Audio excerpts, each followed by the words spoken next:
ನೀವು ಎಷ್ಟು ಮದುವೆ ಆಗಿದ್ದೀರಿ? ನನ್ನ ವಿಷಯ ಮದುವೆ ವಿಷಯ ಬೇರೆ. ಬೇಕು, ನನಗೆ ಬೇಕು. 16,008 ಆಗಿದ್ದೇನೆ. ಈ ನಿಮ್ಮ ಮಗನಿಗೆ ಒಂದು ಮದುವೆ ಮಾಡಿಸುವುದಿಲ್ವಾ? ಅವನೀಗ ಮದುವೆ ಯೋಚನೆಯಲ್ಲಿದ್ದಾನೆ. ಉತ್ತಮ ಅಂತ ಹಂತದಲ್ಲಿ ಬೆಳೆದಂತೆ ಹೆಣ್ಣನ್ನು ನೋಡಿ ಬೇಗ ಒಂದು ಮದುವೆ ಮಾಡಿಸಿ. ಹಾಗೆ ಅವನು ಯೋಚನೆ ಮಾಡುದು.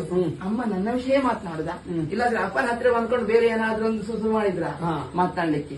ಅದಕ್ಕೆ ಅವನ ವಿಷಯ ಮಾತಾಡ್ತೆ ಅಂತ ಗೊತ್ತಾಗ್ಲಿ ಅಂತ ನಾನು ಕೈ ಸಂದೆ ಮಾಡಿ. ಅದಕ್ಕಾಗಿ ಗೆಳೆಯರನ್ನೆಲ್ಲ ಗುರು ಕಡೆ ಬಂದಿದ್ದು. ಆ ಕಡೆ ಈ ಕಡೆ ನಿಂತ್ಕೊಂಡಿದ್ದಾರೆ. ವಯಸ್ಸದ ಊಟ ಯಾವಾಗ ಸಿಗ್ತದೆ ಅಂತ. ವಯಸ್ಸಿನ ಊಟ ನಿರೀಕ್ಷೆಯಿಂದ ಕಾಲ ಊಟದ ನಿರೀಕ್ಷೆಯಲ್ಲಿ ಇರ್ತಾರೆ ಇವಾಗ. ಅದಿನ್ನೊಂದು.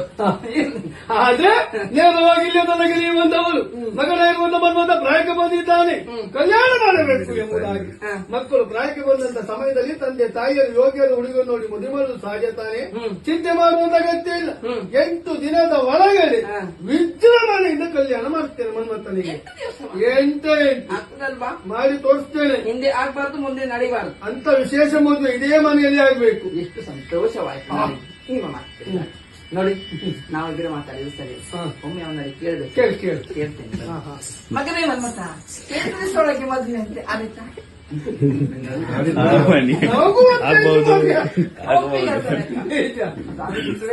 ಮನ್ಮಥನ ಕಲ್ಯಾಣ